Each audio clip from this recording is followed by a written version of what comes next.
네, 국민의힘 조배수 의원입니다. 지금 오늘 여기 감리회 거룩성 회복 협의회 목회자분들께서 지금 현 시국에 대한 시국 선언을 하시기 위해서 오셨습니다. 그 내용은 지금 진행되고 있는 이 탄핵이 내란 음모를 선동하고 상권 분립을 허문 사기 탄핵이라는 것을 규탄하고 또 나라와 민족을 위한 이 시국 선언을 하시고자 합니다. 오늘 오신 분들을 소개해 드리도록 하겠습니다. 우리 감리회 거룩성 회복 협의회 목회자이신데요. 민도원 목사님, 네, 인사하시고 그다음에 조기영 목사님, 송상면 목사님, 최항재 목사님, 또 최상현 목사님, 박원순 목사님, 염보연 목사님, 이훈 목사님, 김재탁 목사님, 다 소개됐나요? 네. 자, 그러면 민도원 목사님께서 먼저 성명서를 낭독해 주시겠습니다. 발언 두 번 하고. 두 분이요? 그럼 박원순 목사님과 이훈 목사님께서 발언하시겠습니까? 자, 박원순 목사님 나오셔서 발언하시고, 그리고 성명서 낭독해 주시겠습니다. 대한민국 국민 여러분, 여러분 모두에게 세상 만물을 창조하신 하나님의 은혜와 평강이 넘쳐나시기를 축복합니다. 저는 기독교 대한감리회의 소속 원천교회를 담임으로 섬기고 있는 박원순 목사라고 합니다. 여러분, 우리 대한민국이 어떻게 세워졌는지는 기본적으로 상식적으로 다 알 것이라고 생각합니다. 특히 유관순 열사 10대의 그 꽃다운 나이에 우리 자유민주주의 대한민국을 세우기 위하여 오늘 저와 여러분들이 누리고 있는 이 평화로운 삶을 물려주기 위하여 일제치하에서 모진 고통을 당하면서도 죽어가면서도 내 나라와 민족을 위해 바칠 목숨이 하나밖에 없는 것이 슬픔이라고, 그것이 소녀의 슬픔이라고 하며 세워진 우리 대한민국입니다. 그런데 자금의 이 나라를 보면 어떻습니까? 대통령의 탄핵은 불법입니다. 대통령은 하나님께서 세우심이 틀림없습니다. 그 이유는 하나님은 불의를 미워하시고 불법을 매우 싫어하시는 분이십니다. 윤석열 대통령을 하나님께서 세우실 때 저는 아직도 우리 대한민국을 버리지 않았다라고 하는 확신이 있었습니다. 대통령이 자녀가 있습니까? 권력과 명예와 재물을 모아서 물려줄 후손이 있습니까? 하나님이 대통령을 세우신 이유는 저는 그랬습니다. 위정자들의 타락과 사기와 기만과 술수와 거짓과 그러한 사람들이 정치에 권력을 잡고 휘두르는 모습을 보며 탄식하며 운 적이 한두 번이 아닙니다. 목사로서 대한민국의 성도들을 위해 기도하는, 우리 5,200만 국민들을 위해 이 길을 가고 있는 목사로서 이렇게 부정한 것이 불법이 판을 치는 이 세대를 보며 탄식하지 않을 수 없었습니다. 그러한 중에 정의를 사랑하고 공의를 사랑하는 대통령을 세우심에 분명한 하나님의 뜻과 섭리가 있음에 대한 것을 저는 확신하며 기뻐했습니다. 근본에 이 계엄 선포 역시 하나님께서 세우신 대통령을 통하여 처처에 썩어 악취가 나는 우리 대한민국을 바로 세우기 위하여 하나님께서 대통령의 마음을 감동하시어서 계엄을 선포하게 하셨고 잠들어 있었던 대한민국의 국민들을 깨우시는 이러한 놀라운 일을 행하고 있다고 저는 확신합니다. 헌법재판관, 재판위원들 여러분들께 부탁드립니다. 여러분의 임기 말년에 불과 한 자릿수 남겨놓은 임기를 앞두고 사람의 종노릇하지 마십시오. 여러분의 자녀들이, 여러분의 후손들이 사람의 눈치를 보는 판결로 인하여 볼모로 잡혀 이제 참으로 앞서간 순굴 역사들이 남겨준 자유민주주의 대한민국의 체제가 무너짐으로 그 이후에 가서 여러분이 슬피 울며 탄식하여도 의미가 없는 것입니다. 근본에 이제 며칠 앞두고 있을 것이라고 하는 이런 예측들이 있사온데 부디 부탁드리오니 대통령의 이 탄핵은 악한 자들에 의한 불법이요 불의한 일로서 바르게 판결하여 주십시오. 법대로 판결하여 주시고 최소한 각하 내지 반드시 기각을 하여 우리 대한민국을 새롭게 세우는 일에 앞장서 주시기를 간곡히 부탁드립니다. 고맙습니다. 국민 여러분들 반갑습니다. 저는 인천 넘치는 교회를 담임하고 있는 이훈 목사입니다. 헌법재판소는 윤석열 대통령 탄핵 속초안을 속히 각하하라. 3월 24일 헌법재판소는 한덕수 총리 탄핵 소추안을 기각 5명, 각하 2명, 인용 1명으로 기각하였습니다. 당연한 결과라고 생각합니다. 그런데 안타까운 점은 대통령과 총리가 탄핵됨으로 국정이 마비되고 경제는 어려워지고 국민들의 삶은 도탄에 빠졌다는 것입니다. 쟁점이 될 만한 사항도 없는데 탄핵 심의 결과 87일이 지나서 판결하고 또 총리가 돌아오게 된 것은 정치권의 무책임한 행동이라고 말할 수 있습니다. 국가를 생각하고 국민을 생각한다면 헌법재판소는 대통령 탄핵 속초안을 속히 각하해야 할 것입니다. 특별히 이번 탄핵 사태는 더불어민주당의 이기적인 무법 행위로 말미암은 것이기에 속히 각하해야 될 것이라 생각됩니다. 더불어민주당은 지금까지 29개의 탄핵을 진행하였습니다. 그런데 그중에 9개의 탄핵 소추안의 결과가 나왔습니다. 모두 기각이나 각하입니다. 구전구패의 결과입니다. 이것이 무엇을 입증합니까? 더불어민주당이 국정을 마비시키기 위해서 마구잡이로 무식하게 한심스럽게 탄핵했다는 것을 증명하는 것입니다. 이번에도 마은혁 재판관을 임명하지 않는다고 최상목 대행을 탄핵하려고 하다가 한덕수 총리의 판결이 나와서 탄핵이 무산되었습니다. 어떻게 이렇게 할 수가 있습니까? 국회의원은 국민의 대표로 국민을 대신해서 정치하는 것이 아닙니까? 국민을 위해서, 국민의 삶을 위해서 국민이 행복하게 살 수 있도록 도와주고 노력하는 것이 국회의원의 본분이라 말할 수 있지 않겠습니까? 그런데 국민은 어디 가고 오직 이재명밖에는 없습니까? 더 이상 이런 일들이 지속되고 발생되어서는 안 될 것입니다.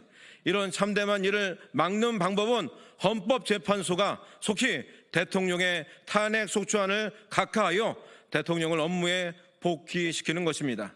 만약 헌법재판소가 계속해서 시간을 지체하고 잘못된 판결을 하려고 한다면 국민들은 가만히 있지 않을 것입니다.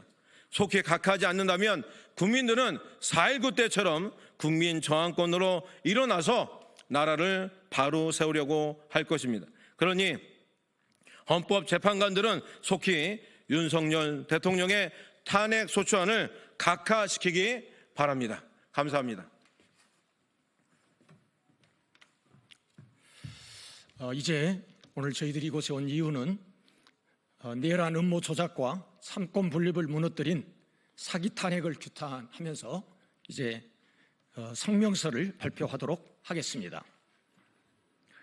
하이데거는 언어는 존재의 집이다라고 했습니다. 사람이 하는 말은 그가 평상시 마음에 품은 것을 다만 입을 열어서 말할 뿐입니다. 따라서 그 마음의 상태가 병든 자인지 건강한 자인지 진정성을 가지고 애국하는 마음인지 거짓되고 반국가 세력의 음모인지는 그가 하는 말을 들어보고 그 열매를 보면 알 수가 있습니다. 예컨대 지난 2024년 1월 탄핵을 일삼아온 민주당 대표가 자신의 당 최고위원회 회의에서 우리 북한의 김일성, 김정일의 노력이 폄훼되지 않고 훼손되지 않도록 해야 한다라고 하는 망발을 쏟아냈습니다.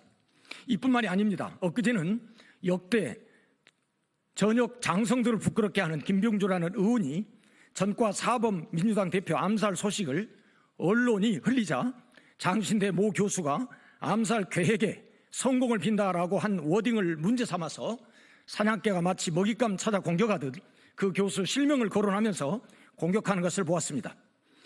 그런 그 의원에게 그가 몰라서 언급을 안 했는지 알고도 기피를 했는지 모르나 더 심각한 사실에 대해서 제가 말씀을 드리려고 합니다.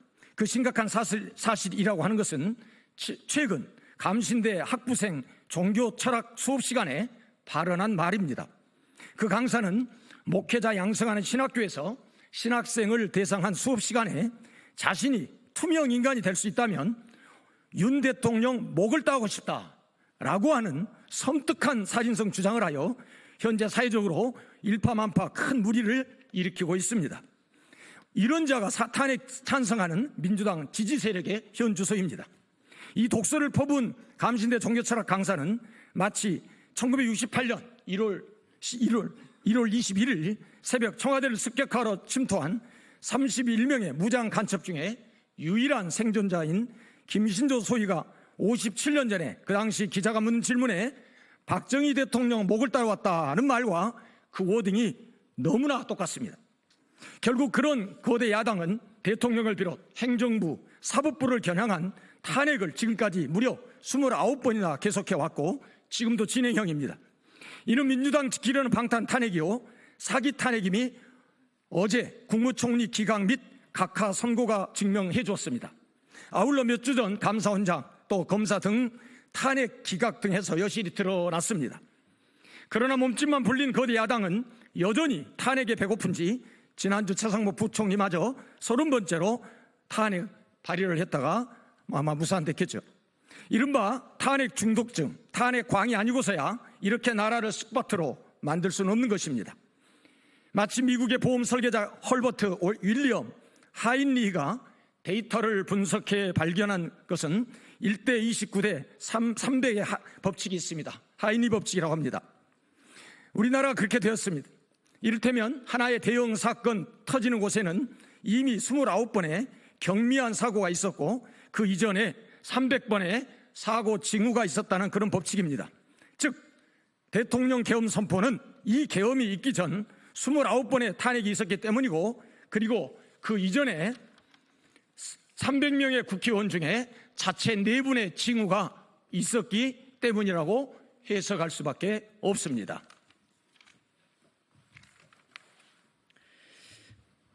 이런 일을 거대 야당이 국민을 화합하기는커녕 국민의 뜻을 저버리고 탄핵 찬성 시위 군중 속에 앞장서서 윤석열 대통령을 내란 우두머리라고 정죄하여 탄핵시켜 직무를 정지시키는 등 행정부를 마비시켜 나라를 이 지경으로 만들어버렸습니다. 이것도 성이 차지 않았는지 대통령을 지지하는 국민의힘 일부 국회의원을 내란 동조자라고 공격하여 탄핵과 내란 몰이로 국민을 선동하고 세뇌시키는 공산주의 수법을 쓰고 있습니다. 더 나아가 그런 애국 시민들 또는 학생들을 향해 극우 프레임을 씌워 대한민국 국민을 이간질시키고 갈등을 증폭시키는 폐악질을 일삼고 있습니다. 마지막으로 이미 보도된 다음의 워딩을 거대 야당과 헌법재판관들은 법과 양심을 겸비한 지성으로 어느 쪽이 진정 국민을 사랑하는 마음이 담겼는지 객관적으로 판단해 보기 바랍니다.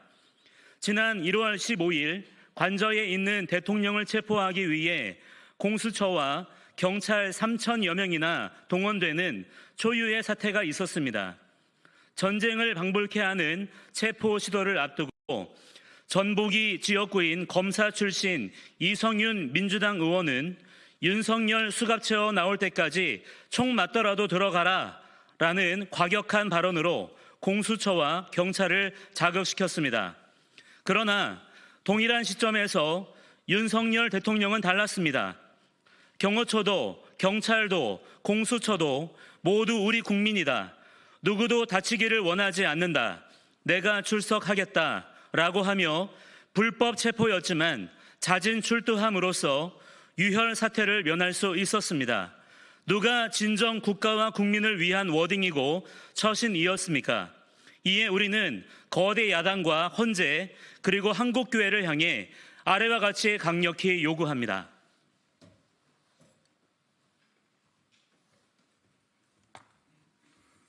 하나, 계엄 전까지 거대 야당은 일방적인 횡포로 국정을 마비시켜왔다.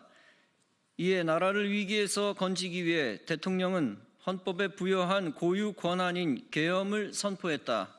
그 결과 이 사실에 눈이 감긴 절대 다수 국민을 계몽시킨 윤석열 대통령을 내란 우두머리니 수괴라느니 하는 내란 프레임으로 덮어씌워 국민을 선동한 민주당은 그 책임을 통감하고 해체하라. 하나, 8인의 헌재 재판관들은 국민이 뽑은 대통령 탄핵의 부당함을 규탄하는 2030 세대를 비롯해 매일 거리에서 눈물로 나라를 지키려는 절대 다수의 국민의 영혼을 수용하여 기각하라.